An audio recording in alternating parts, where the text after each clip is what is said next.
Hello. We're here for our weekly Tuesday, 8:30 p.m. Mountain Standard Time live. And it's a good one. So We're so we're happy you're here excited. too. You're here. Hello. Hi, everyone that's joining. We're glad you're here because we have a few questions. We want to focus today mostly on, we want to focus on postpartum. So we want to know, those of you that have had a baby or two or more, we want to know what your postpartum was like.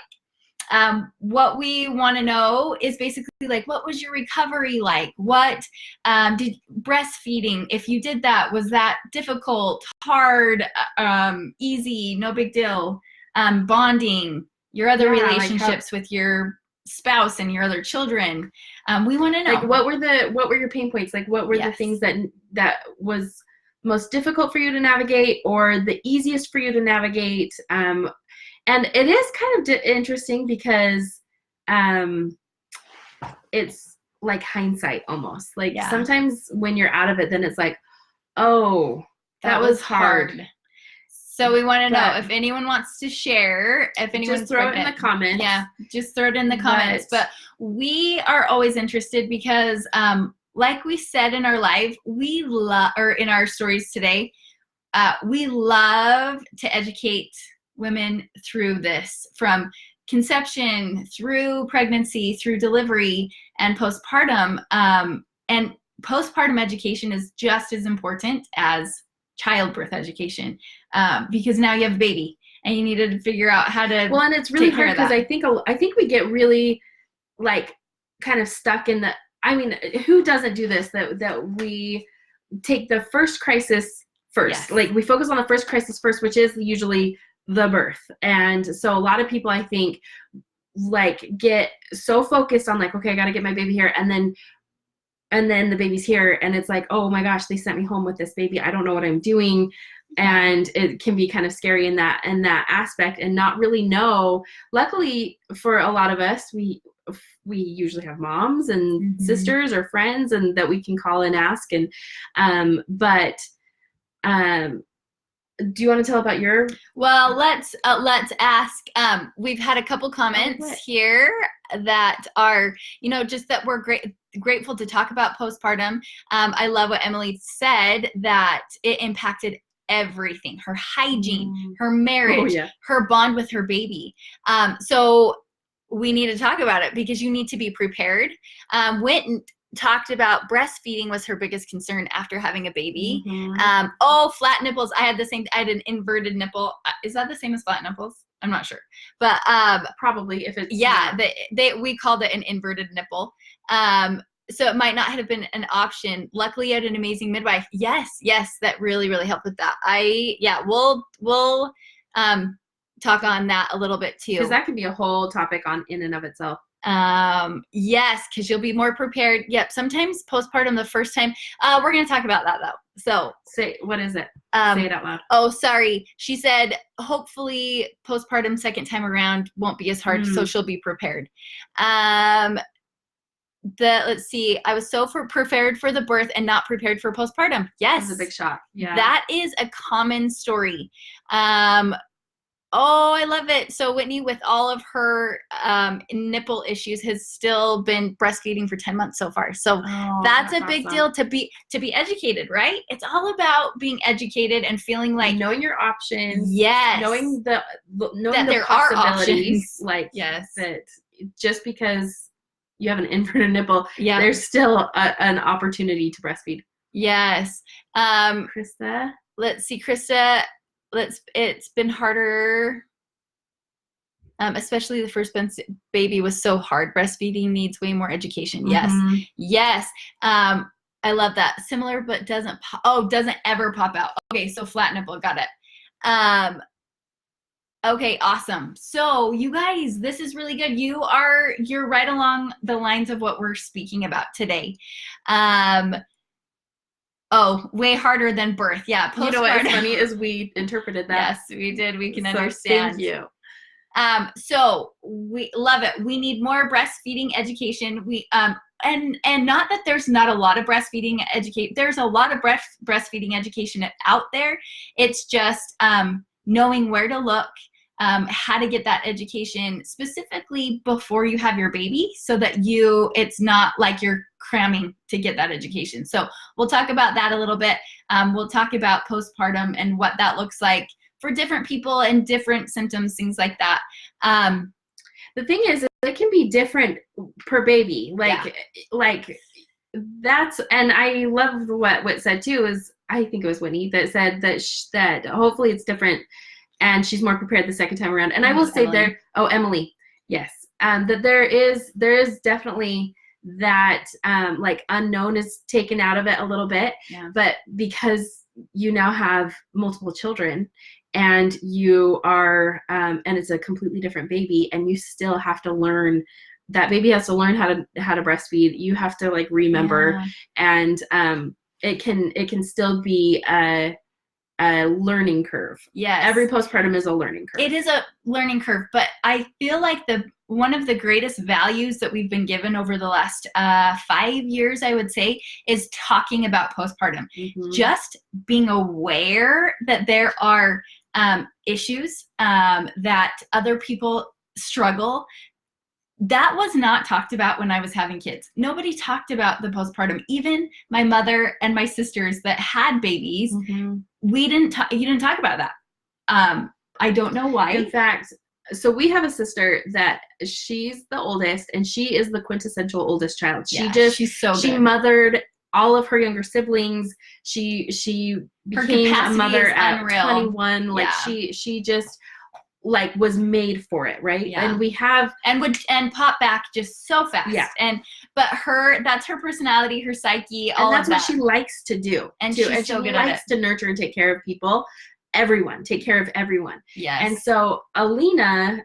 So my first baby, it was slow, but I figured it out. I had a lot of help, and was able, I had expected it to be hard with my first baby, but then with my second baby, I was like, oh, you are fine. Everything's fine. You pop back and you're super mom and everything. And you're making dinner. And I'm making dinner and and it's all going to be fine. Volunteering and because I'm watching all these other moms just like, oh, I can do it. I have 18 children. Not really, but you know what I mean? Like I was comparing myself to women that had a lot of kids and thinking, oh, I can do that. I can do that.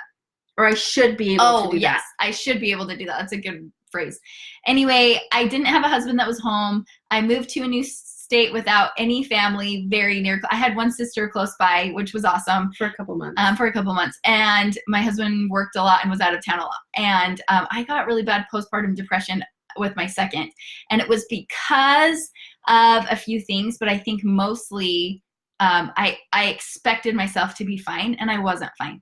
And instead of permission to not be fine, I fought against it, and I just kept trying to show up in a way that I shouldn't have, and it wasn't working. And I would say I would melt down like every 2 days. I would have this complete breakdown, and I would say things like, "If this is what life is, I don't want to live." My poor husband didn't know what that meant. And so he was just like, I don't know what to do. And so he just kept going to work because that's all he knew how to do.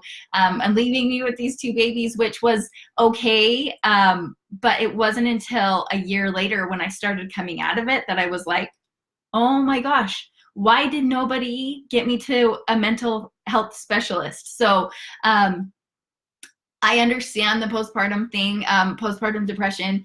I understand the bonding. I had a really hard time bonding with my second baby. I understand the hygiene thing. I went a long time without showering, without brushing your teeth. We were sick all the time just because of the whole situation. So I understand that.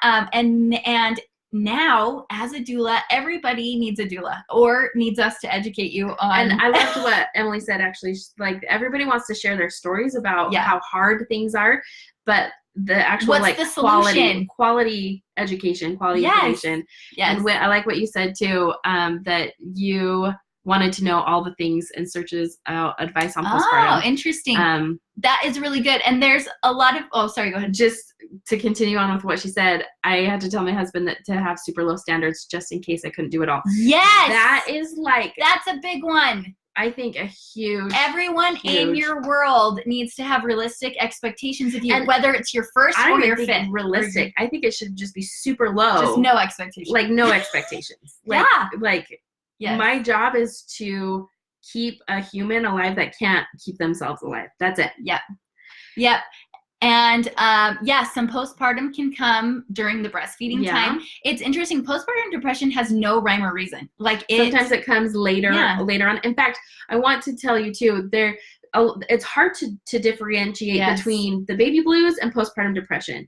And so the interesting thing is most people experience some sort of weepiness and like longing and like homesickness, like a feeling of. I will never forget that, the homesickness. Like I'm home and I feel homesick. Like I feel like I shouldn't be. Like I need to go home. Yeah. Like this is a weird reality. It's like it's not really kicking in that now you have a baby and this is the new normal, and so it's almost like you want to escape that. And your hormones are regulating, and so it's very common to feel kind of very emotional and like irrationally emotional. And it's the hormones, but it's also when you think of what your body just did. It was kind of traumatic. And not necessarily traumatic, but it was physically, emotionally, mentally taxing on all, like, your nervous system, every part of every system of your body. And so it would only make sense that you would be on edge, that all your nerves would be like, oh, what's going on here? I like that. Yeah. So, and in addition to the hormone fluctuation. And just so you know, typically those hormones peak at about 5 days. And so you'll find that around the 5, 7, 8 day mark that you'll be like exceptionally weepy, exceptionally emotional. And usually that can last for the first few weeks. So that typically doesn't necessarily mean it's postpartum depression, but if it continues on longer than that, and then sometimes you're fine, and then at 6 months, 9 months, it pops up. It pops up again. So, or not even again, just at all. Or, yeah, you're right, at all. So just know that, not saying that everyone gets it and you should be a part of the postpartum depression club, or like it doesn't necessarily mean that you're missing out if you don't, but just be aware. It's just something that it's like, okay, give yourself a little bit of grace. Know that you are even in the first year, it can last a while. You can seek help. And I love what Alina said, in the past few years only, it's been okay to seek help for even mild cases. And encouraged. Like make sure. And so I think it's Whit and Krista both have said something similar about how it's almost that feeling of trapped, feeling trapped inside their home in this role as the caregiver, and what you said, like the only person that can keep these people alive and thriving, and feeling like your purpose is you have no other purpose but to feed and clothe and house, and it's been hard to find myself. And you know what, that is a postpartum thing. It's that journey of awarenesses of what your role is, where do you ask for help, where and when and how. Those are the questions, really, because we so get you and understand where you're coming from, because that feeling of losing yourself to this child or these children can feel is there a word in the English dictionary? Just like heavy. So we want to we support and understand what you're saying, and we want to offer you some tools. Well, and it is interesting too, because with my experience with my postpartum, I have felt all those things. I haven't ever experienced postpartum depression, but definitely the baby blues. I've done placenta encapsulation, and then with this last baby, actually, it's been my best postpartum, honestly, which has been really fascinating to me, because in fact, the reason why we're doing this live in conjunction with this journal is exclusively because of my postpartum experience.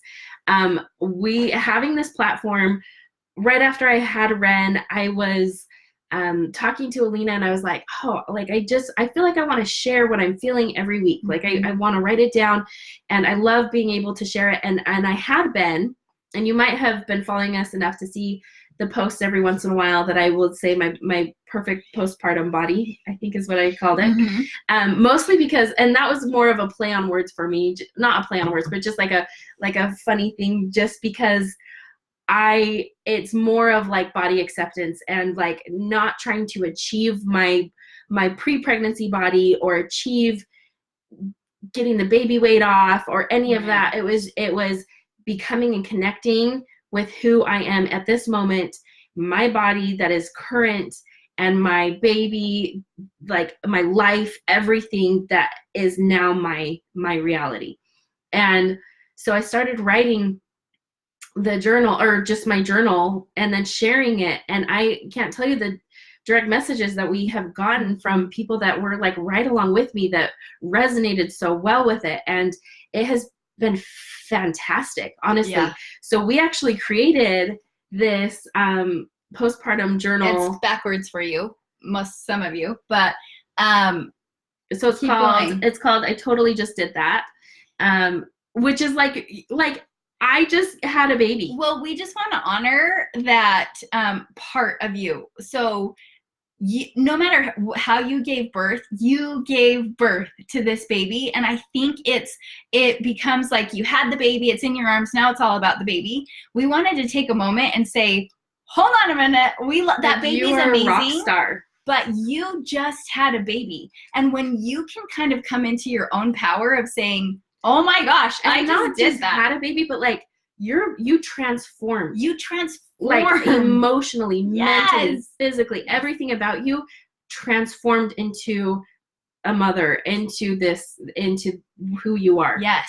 And this new role, you adopted this new role into your life. And so we wanted to honor that with this, like, I just did that. So if you get this journal, I want you to say that every time you open this, you say, yeah, I did. I just did that. Or just like be in awe of yourself. I totally just did that. Be in awe of yourself. And that's what this journal is it's 52 weeks. So we understand having a newborn baby. You're not going to be writing every day.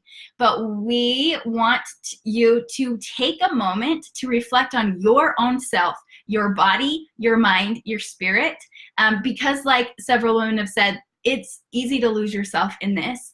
And if you can't get out of the house or find your purpose or all of those things, or your interests are now different, different, and you're not sure what you're interested in anymore, or like, and you do kind of feel like you've lost yourself a little bit, or we hope that this is a companion for you to find yourself in your word. Let's kind of go through. Yeah. I have to tell you, I'm super proud of this. Like, it's awesome.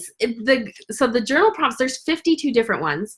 And we start out by kind of explaining like how it works. We have a few tools. We have a few tools in there.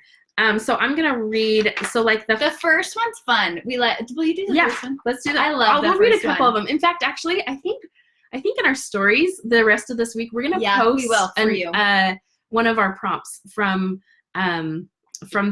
different ones, so that you can do it yourself. Okay, so the first week 1, like just imagine you just had your baby. So in what ways are you so grateful you are not pregnant anymore? List as many things you can think of. And like I personally loved doing this because I was like, I can sleep on my stomach.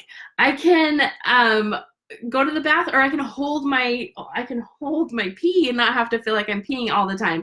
I can bend over without grunting. I can like, there were so many things that I listed out. And what's fun about this is that you can see that and Alina went over this in the stories today, we have all the lines, and then on this side, so it's in a like a, no, I can't find the front, but it's in a flat lay. Like, so the whole, this is week 1. Well, and if you get a digital copy, you can even have this, it looks like this on your computer. So it's both sides. So it's both sides is week 1. And this side you can kind of see is dots. like dots. So if you are more right-brained or you want to connect your right brain and your left brain, you can color, you can sketch out the things that you're so grateful for. You can and some days you'll want to write, and some days you'll want to scribble, and some days you'll want to artfully like make it beautiful. And we wanted to give you space to express yourself however you want in this journey right here. So. And then with each week, we have usually an affirmation, a mantra, or a centering thought. It's like a combination. And then we also have a quote and an action item. So there's kind of it's a combination of those five. Yeah, it might be 3 of the 5 or 2 of the 5. So with this one, it's the affirmation is, I live in a state of gratitude. And then the quote is, there's such a special sweetness in being able to participate in creation. So, which like is so what, and it was just one of those things that like, you just did this, you just had a baby. Tell us, and because a lot of times we want to be, some people are like, I'm so thankful that's over with. Let's just move on. But we want you to take a moment and to remember and live in that space, and not only to live there so you can remember and put it in its special place, but surround it with gratitude, which means you're opening your heart and you're receiving that the lessons and the energetic awesomeness. And just like the present moment of it. Because I will say, as I personally have been journaling my postpartum, I didn't even realize this until we decided to do this live topic, or this topic for this live tonight, that I was going back and reading, and there was one, it was like on week 10, and I was talking about, like, Ren was, like, I had transitioned her to a crib, and how, like, that felt really exciting, but at the same time kind of sad, because I was expressing how Ren is probably our last baby. And and then I said, you know, I anticipated being really sad when it was my last baby, but and I'll just read to you what I wrote. I think Ren is most likely our last baby, and I'm finding that instead of feeling sad or nostalgic as she moves from phase to phase, I'm excited. As I have written each week about my relationship with her, my baby, and my relationship with my body, I have been enjoying the present moments so much more. And I think that's what this journal gives you, is it gives you the opportunity with the prompts to be like, to focus on something specific, focus on that like entirely for that week, even through the mantras and the affirmations that you can like write down and put on your mirror and have that all week and have that reminder. And I'm enjoying the present moment so much more, and I'm finding more gratitude and love in places I never noticed before. And I just said, it's so wonderful, because here's the deal. And I've never really shied away from this. I don't love the newborn phase. I don't love the first year. It's never been my favorite. This is my 5th kid, and she's the first time that I've been like really soaking it up, just because I think I've been present in this moment, every moment. And like, and some of them are, I mean, we've got a lot that are really focused on gratitude as well. So like my post today talked about like how grateful I was for my feet. We have those throughout this too. We have like, I'm thankful for my heart. I'm thankful for my digestive system. But let's talk about that, like, because it goes on a little bit. It gives you more, because it's not, sometimes you can just say the words like, I'm grateful for my heart, but okay, let's talk about this one. Yeah. This is week 12. And it says, this week I'm grateful for my back and shoulders. Take some time to think about your back and the shoulders, the spine, the fluid, each vertebrae, the bones, the muscles, etc. Your back ultimately holds up and supports your body. Write about the strength, stamina, and the support your back provides for yourself and for others. So it kind of puts you in that thought process of like, yeah, how am I supporting? And you can write all the ways you are supporting your family. Like, this is, even as a stay-at-home mom, or if you're on maternity leave, like you are the wheelhouse of your family. Everything, or the backbone, if you will. Oh, that works way better. You're the backbone of the family. And then the affirmation is, I release all burdens, which can that like feel good? Can that feel good? And then the mantra is, I feel light, I am light. So there's just some way cool, like, I gotta read some of my favorite ones. What I also wanted to, I had a couple thoughts about it.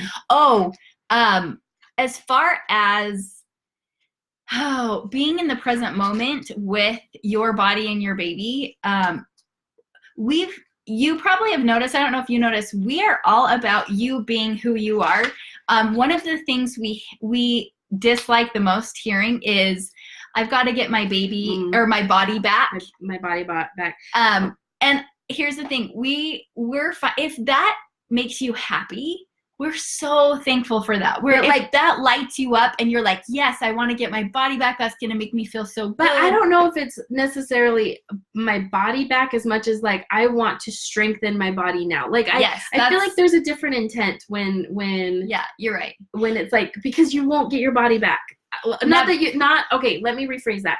Your body has transformed. Your body has transformed into something. It cannot become the same thing it was before. Yeah. It can't. And you don't want it to be the same thing. It might be the same size. It might be smaller. I don't know. It could be bigger. Like it eventually. Yeah. Like it could be any of those things. But it will never be the same body that you had before you had kids. And so to honor that and to express gratitude for the place that it is in now. Like, for example, I do not lose a single pound when I'm breastfeeding. Not 1 pound.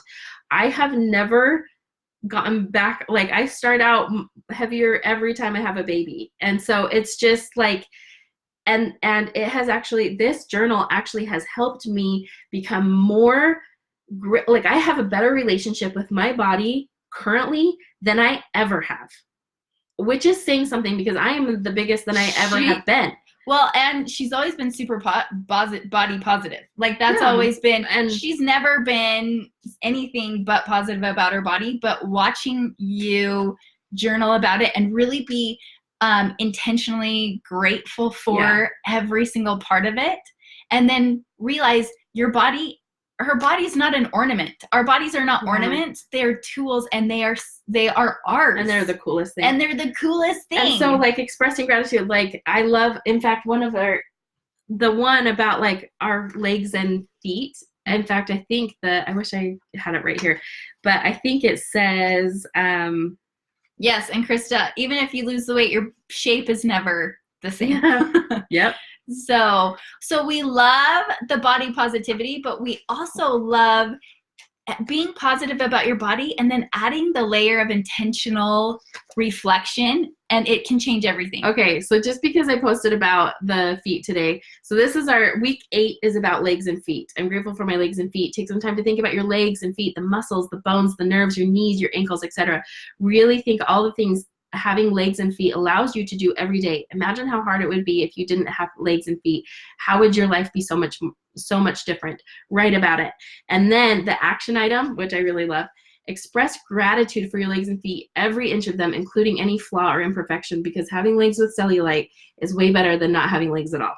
Right? Can we all just say an amen? Like, I'd rather take all the cellulite in the world than have it not there. Yeah. So when we feel that like, I wish I didn't have those poochy parts or the kinkles or whatever, it flips the script a little bit in your mind. And when you can see your role as a mother and your body and your mind and your spirit and how connected they are to your exact experience at this exact moment, it might lift your spirits, and your circumstance never changed, but your outlook did. And that always changes everything. So these mantras and things that you say all week long as you're reflecting on your legs, as you say these mantras and do these action items every day, what we're finding is that it is changing everything. So, and just being intentional about your body, your baby, your mind, and your spirit. So. Yeah, Ashley, I love what you said about that. Like, I am sure there will be days when I hate postpartum body, but it's never going to be what it was before because I didn't carry a baby before. Yeah, that's true. That's a beautiful awareness. And I think to give yourself grace too on the days that you're just like, nothing fits. Especially on the days that you can't put your pants on. Like, those are the worst days, just because you're like, oh, I feel great today. And then you try and put them on and you're like, what? They don't fit. Yeah. So, and that's in here, actually. We have some information, you know, we have some fun ones. Go buy some new pants, you know, just like we want to give you permission to show up the way that you want to show up, but to do it in love and happiness instead of shame and guilt. Like, we don't want you to get your baby body back just so you can wear your jeans. Go buy new jeans and be happy. And you don't have to be happy about it, but you can at least appreciate your body and what it did. Well, and you show up differently when you get dressed. So if you're waiting to lose something before you get dressed, then typically you don't, like, I know for me, I went out and bought jeans, like, I think I was like 3 or 4 weeks postpartum. And I actually had the desire to take better care of my body when I was dressed. Yes. Which is just a great circle of because you wanted to get dressed, and you wanted to get dressed, and you feel better. You feel better when you do that. So yes, so we are really excited, and Krista, you do need to buy new pants. This is your permission. We are giving you permission. Tell Trevor to let you go buy pants. I love it. So we want to give away a couple of these digital downloads, and so what you can do is you'll get the digital download, and if you buy them, they're on our site. They're under the main tab up top, and it says digital downloads, and this is in there. So if you want to grab that now, it's there, and it will download right to your email, and you can print it off. You can print it off at home and then go to like Staples and have them bind it like this if you're a writer. If you're not, it's all interactive, which means if you pull up the file, you can type in it. Yeah, so you can type straight in it, which is kind of cool for those that like to type, because then you could print it out after. And what's cool about it too, I want to just say, like, going back and realizing, I think also from a postpartum depression standpoint, is being like, oh my gosh, these are my thoughts. These are the things that I were thinking. And it actually is, I think, a great tool for just overall recovery. Yes. So we want to give away a couple of these, and if you're new around here, if you attend our live, and also are on our email list, we will. I'm laughing at the comments. Yoga pants for life. Yoga. It's true. And you're due next week. Well, congratulations. I got my yoga pants on. I just put my leg up. You can see it. Anyway, if you're subscribed to our email list and you attended the live, you're in for the giveaway. And you're in so we're gonna give a few of them away. But if you are subscribed to our email, there may be a discount code for this. Yes. Yeah. Coming on Thursday. So go to the link in our bio. There is I think it's the top link that it says weekly educational emails. Subscribe, and then just subscribe to that. We send them out on Thursday. There will be I'm not guaranteeing, but there will definitely be. Oh yeah, there will. There will definitely be a discount code. We love when you guys show up and interact with us. I know. It's our favorite thing. We love hearing your stories. We love it so much. So thank you. Yes, but before we end, we want to give you some tools to help with your postpartum recovery. As doulas, when somebody hires us, we have several appointments before they have their baby. The woman has her baby, and one of the appointments is dedicated to postpartum plan, just a plan. And this happens before they even have their baby, because when there's a plan in place and expectations are managed, the recovery seems to be a little bit smoother. And again, things change, and we get that, but it's kind of just like writing down how you would like it, and then kind of going with the flow, just like a birth plan, but it's a postpartum plan. And it is important. It's very, very important. And interestingly, the very first thing we talk about is sleep, because if you're not getting the sleep you need, anybody gets depressed. Anybody is going to have it. Whether or not you have a newborn or not. Yes. So what we talk about is like if you're not pregnant and don't have a baby, how many hours of sleep are you required to feel your very best? Is it 8? Is it 9? Is it 10? Is it 5? Is it 5? So just thinking about your pre-pregnancy, how you slept, when do you function your best? How many hours of sleep? And then are you planning on staying in your bed after the baby comes and having the people around you bring you meals? Are you going to stay inside and not leave your home for 6 weeks or 3 weeks? Like kind of creating a plan of what your lying in sounds like. What? Do you have something?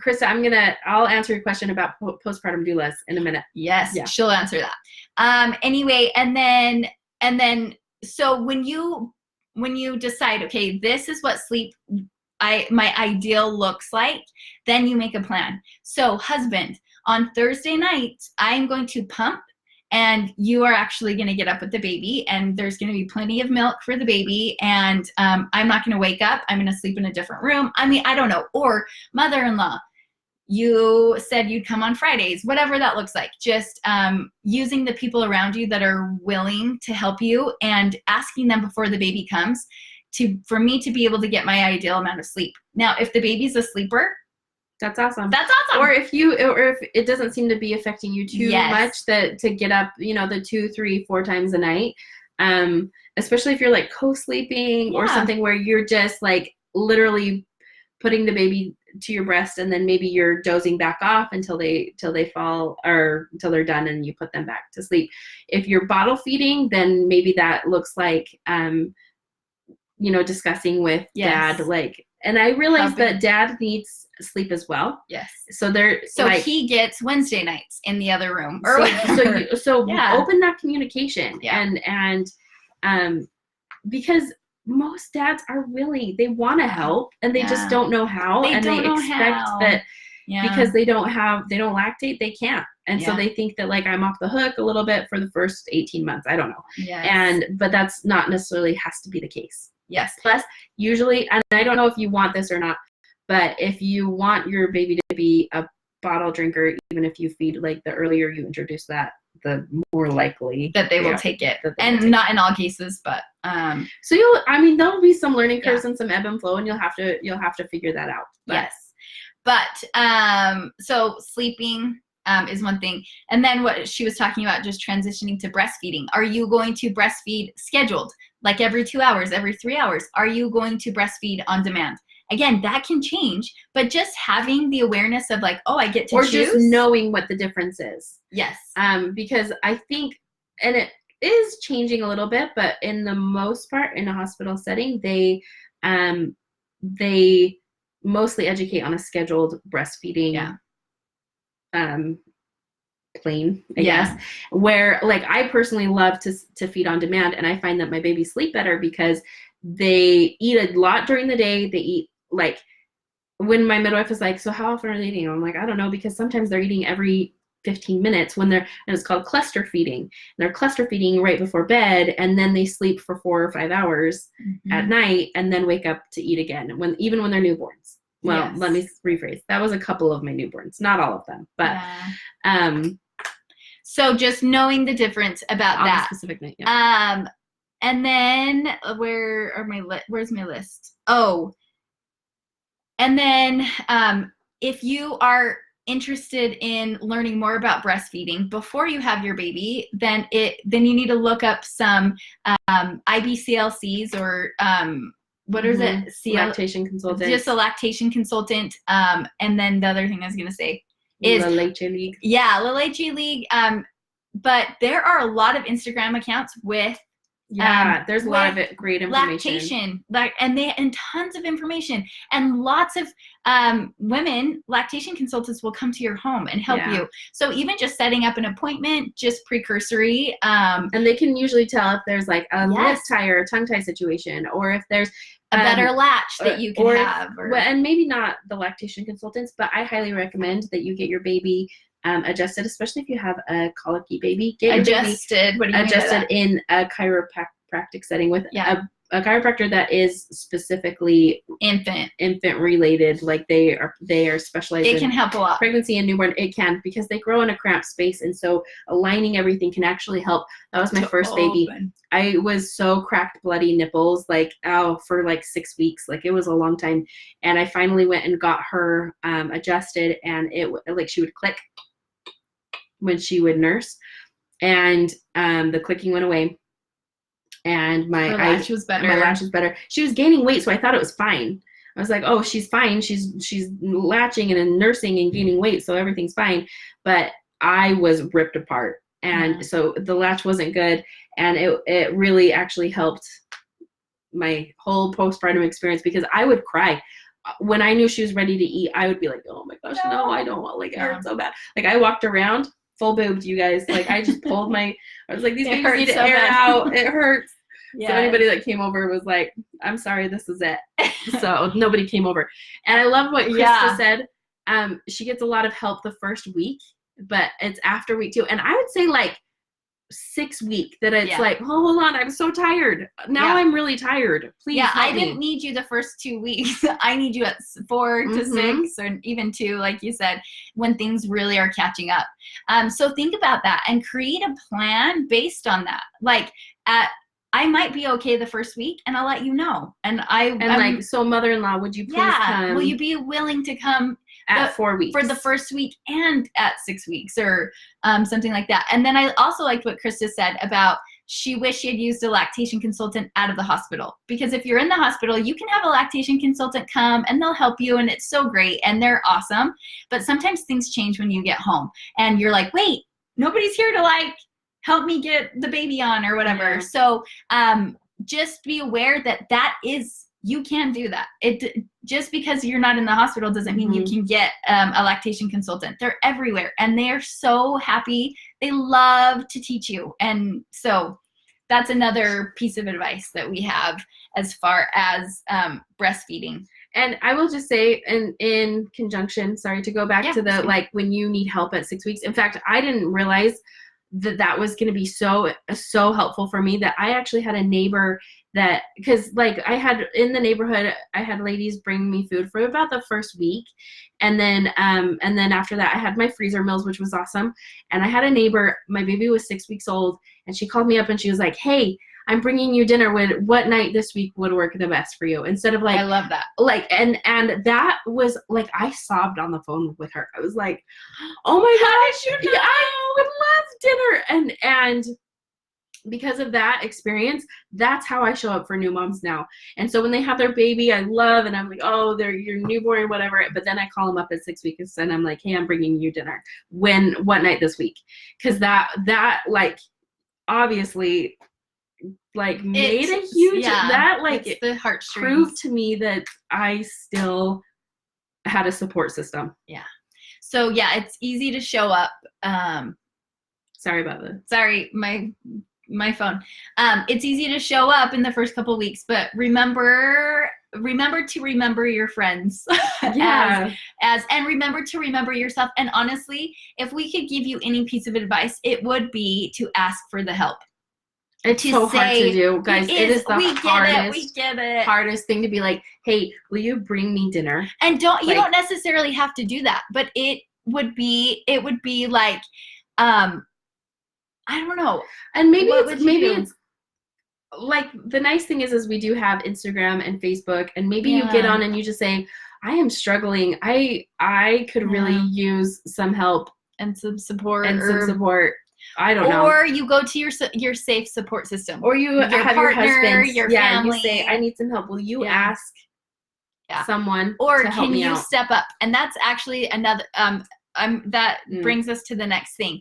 As doulas, we highly, highly, highly recommend that you sit down with your partner and anyone else that's in your world postpartum and assign roles now before the baby comes. It's who will be caring for the baby, who will be caring for the siblings, who will be cleaning, who will be cooking, who will be doing laundry, who will be at home, who will be doing the shopping, the grocery shopping. And if you don't have that type of support system, like if it doesn't work out, like your husband just can't do that, or you don't have maybe you're new to your area and you don't have any family member, like or friends, or just kind of assessing like what things you can do. Like, okay, can we hire, like, is it in our budget to be able to hire a maid once a month? Yes. To just like come and clean the bathrooms once a month?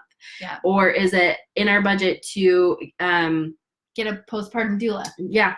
Which brings us to postpartum doulas. Yeah. Is that okay? Can I? Yeah, please do. So postpartum doulas are awesome. They are fantastic.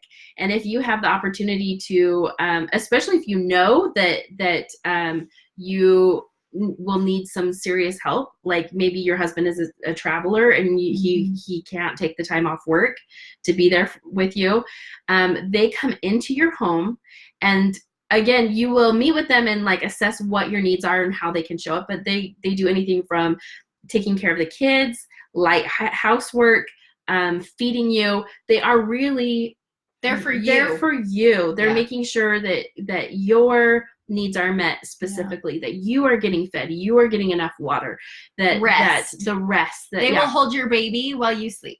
Yeah. And take care of them. And I know that some, and like, again, you assess like what's going to be the best, most beneficial thing. They'll come in the night. Mm-hmm. They will come in the night and hold your baby. Mm-hmm. They will like bring your baby to you to nurse and then take the baby back to bed and rock them to sleep. So it's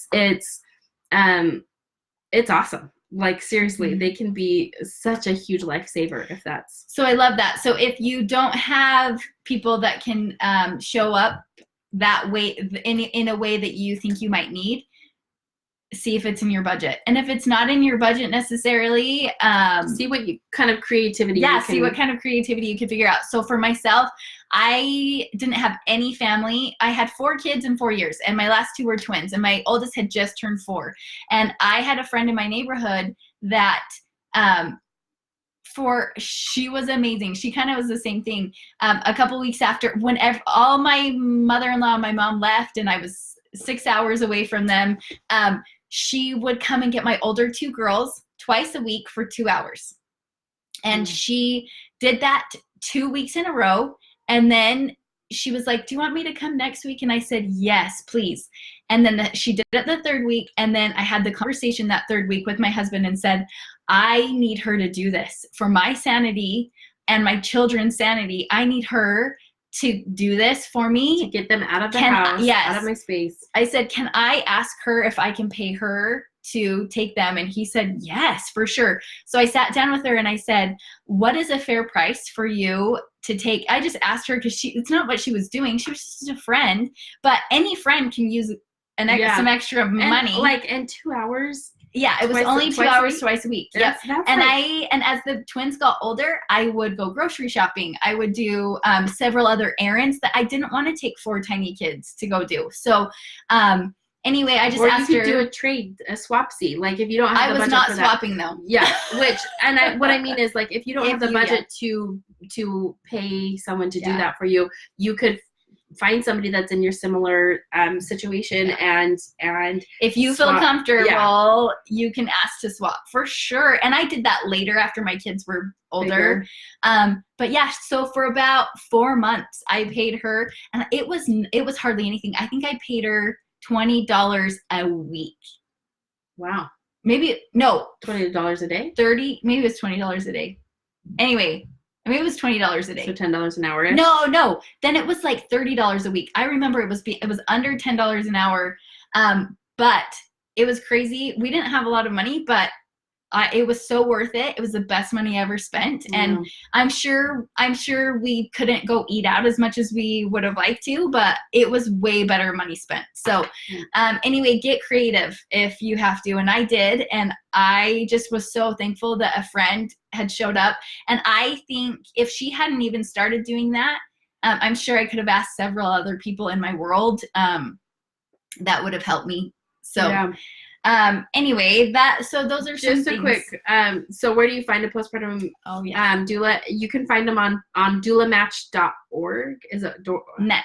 .net. Okay, yeah, it's just Google doula search. Doula match, sorry. Yeah, doulamatch.net, I think is what it is. And it is And you can also Google postpartum doulas and see what comes up. And in your area. Yeah, you need to make sure it's your area.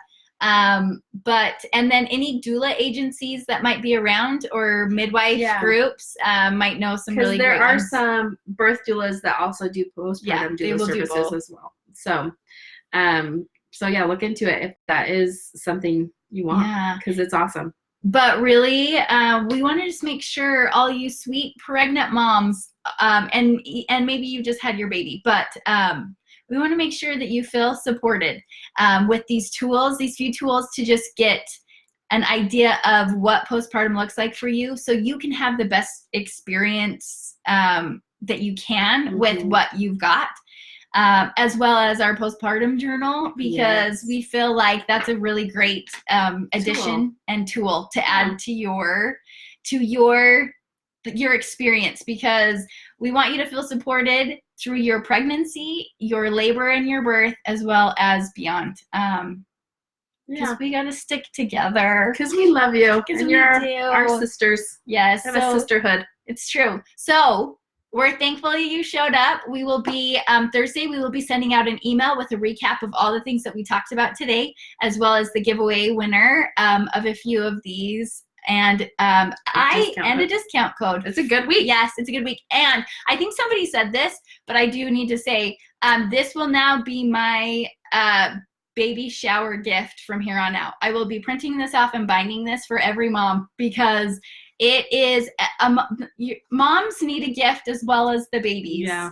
And it's a big deal. So we love you guys. And just because you're not maybe just had your baby, you can still get in this. Yes. Like, just because you're not 1 week postpartum, you can still be like, oh girl, I'm so grateful. These are the reasons I'm not pregnant. In fact, start at week 52. You could start anywhere. Yeah, honestly. You could. And because they're awesome. They're just gonna strengthen the relationship you have with your body, and then also with your family. Yes. Because you overall will just feel better. So we're so thankful. Thank you for your comments. Thank you for your interactions. We love you guys. We're here for you. So if you have any questions, or if you have a great idea for another live that that would benefit, we are open. Don't never be sorry that you talk so much. Please. We talk so much, and we're not sorry about it. So we're soul sisters. Anyway, we love you. Have a really good night. We'll talk to you soon. Bye. Bye.